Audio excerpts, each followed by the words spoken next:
بسم اللہ الرحمن الرحیم۔ صحیح بخاری حدیث نمبر 2۔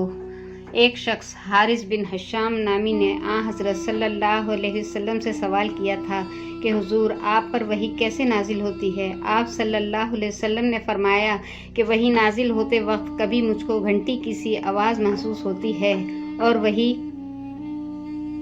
کسی یہ کیفیت مجھ پر بہت شاق گزرتی ہے۔ جب یہ کیفیت ختم ہوتی ہے تو میرے دل و دماغ پر اس فرشتے کے ذریعے نازل شدہ وحی محفوظ ہو جاتی ہے، اور کسی وقت ایسا ہوتا ہے کہ فرشتہ بشکل انسان میرے پاس آتا ہے اور مجھ سے کلام کرتا ہے، پس میں اس کا کہا ہوا یاد رکھ لیتا ہوں۔ حضرت عائشہ رضی اللہ تعالیٰ عنہ کا بیان ہے کہ میں نے سخت کڑاکے کی سردی میں حضرت صلی اللہ علیہ وسلم کو دیکھا کہ آپ پر وحی نازل ہوتی، اور جب